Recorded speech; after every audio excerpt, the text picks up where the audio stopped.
le ministère de l'Europe et des Affaires étrangères vous informe. Depuis plusieurs années, les services consulaires se mettent à la page du numérique afin de rendre les démarches plus accessibles pour les Français qui résident à l'étranger, en particulier ceux qui sont éloignés de leur consulat.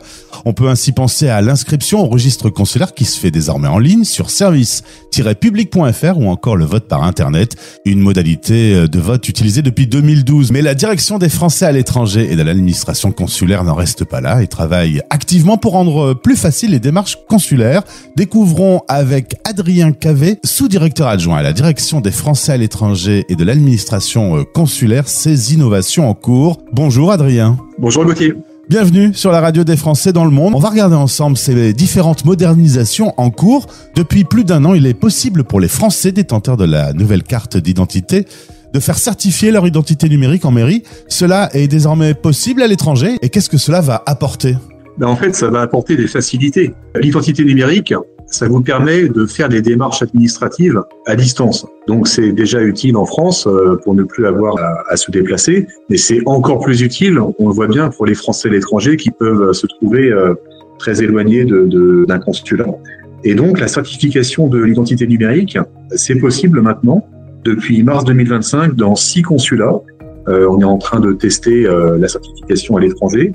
Donc il y a 6 postes consulaires qui peuvent le faire depuis mars 2025. La procédure se passe bien. On a certifié moins d'une centaine d'identités à ce stade, donc c'est pas un engouement massif, mais on travaille à faire connaître le dispositif.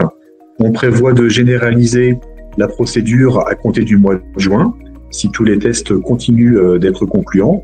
Et l'intérêt pour les Français de l'étranger, en fait, c'est que déjà ils peuvent se connecter à France Connect Plus pour faire des démarches à distance, des démarches sécurisées qui nécessitaient jusqu'à présent une comparution au guichet. Et à titre d'exemple, on peut citer la procuration de vote qu'on peut faire 100% en ligne.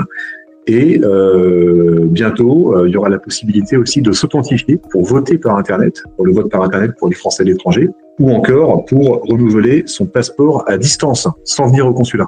Adrien, il y a justement une expérimentation du renouvellement à distance des passeports, actuellement menée au Canada et au Portugal.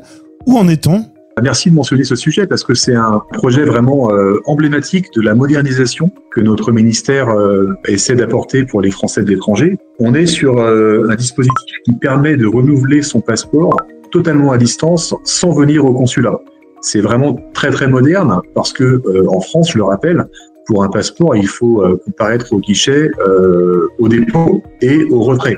Donc là, on fait tout à distance. On est sur une expérimentation qui a duré 1 an, qui s'est très bien passée, du 1er mars 2024 au 28 février 2025 au Canada et au Portugal. Il y a eu un rapport d'évaluation qui a pointé des axes d'amélioration sur lesquels on a travaillé. Mais surtout, ça a montré que ça répondait à un vrai besoin pour les Français qui étaient très éloignés parce que donc ce dispositif, on l'a déployé au Canada et au Portugal. Au Canada, vous avez des Français qui peuvent être à plusieurs heures de vol du consulat le plus proche. Donc, vous voyez bien l'intérêt pour eux de pouvoir renouveler leur passeport à distance. Et là, notre ministre délégué, lors de la dernière Assemblée des Français de l'étranger, il a annoncé que cette expérimentation de pouvoir faire les passeports à distance, elle allait reprendre, donc toujours au Portugal et au Canada, mais aussi dans 2 nouveaux pays, l'Australie et l'Espagne, où les problématiques d'éloignement en Australie par rapport aux services consulaires, elles sont bien sûr très fortes. Concernant le renouvellement à distance des passeports, qui implique le paiement de droits de chancellerie à distance, comme en France par le timbre fiscal électronique, est-ce que cela va être ouvert désormais aux Français de l'étranger ? Oui, absolument, parce que qui dit passeport à distance dit paiement du passeport à distance. Et c'est l'une des grandes modernisations que nous sommes en train d'apporter aussi pour les Français de l'étranger. Et on voit que une modernisation en amène une autre, parce que en permettant aux Français de l'étranger de faire leur passeport à distance, dans les pays où c'est possible, il a bien fallu qu'on trouve le moyen pour eux de les faire payer à distance sans qu'ils viennent payer au consulat. Jusqu'à présent, lorsque vous faites une demande de passeport, vous devez payer par carte ou en numéraire au guichet du consulat. Et donc là, on a mis en place, donc au Canada, au Portugal, c'est déjà possible, mais à compter du 15 avril, dans 5 postes pilotes qui sont Berlin, Francfort, Munich, Londres et Dubaï, nous avons mis en place la possibilité pour les Français qui le souhaitent de prépayer en ligne leur demande de passeport ou de carte d'identité sur le site timbre.impots.gouv.fr, la plateforme Timbre qui permet donc de prépayer en ligne les démarches administratives. Regardons maintenant ensemble quelles autres évolutions sont à prévoir pour les services de passeport et pour la carte nationale d'identité. Alors, après la mise en place du paiement en ligne des droits de chancellerie, avec la possibilité de payer par timbre électronique, il y a une seconde brique, une seconde évolution que la direction des Français à l'étranger est en train de mettre en place au bénéfice des Français à l'étranger pour leur simplifier les démarches, c'est le raccordement, la possibilité pour les Français à l'étranger de faire leur pré-demande de passeport et de carte d'identité en ligne, en utilisant, comme c'est le cas en France, le système de pré-demande de la NTS France Titres. Cela signifie que les Français à l'étranger pourront faire une pré-demande en ligne pour leur demande de passeport ou de carte d'identité, et cela permettra, comme le paiement par timbre, cela permettra de gagner du temps pour eux lors du passage en guichet, puisqu'ils n'auront plus qu'à faire valider leur empreinte au consulat, comme en France. Du coup, vous voyez bien l'avantage pour les Français à l'étranger, c'est que c'est plus simple et plus rapide, mais aussi pour nous, ça nous permettra de proposer puisque c'est plus rapide au guichet, de proposer plus de rendez-vous et donc de servir encore plus de Français à l'étranger dans un contexte où je rappelle que les services consulaires n'ont jamais été autant sollicités que ces dernières années.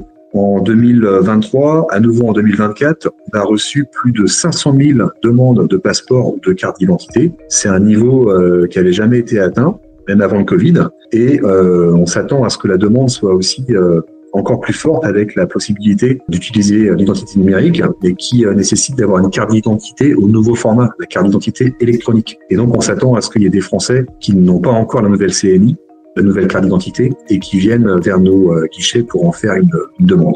Aujourd'hui, la satisfaction des usagers, c'est votre priorité. Alors, comment intégrez-vous les demandes que vous recevez ? Merci pour cette question, Gauthier. Pour te répondre, je vais prendre un exemple très concret.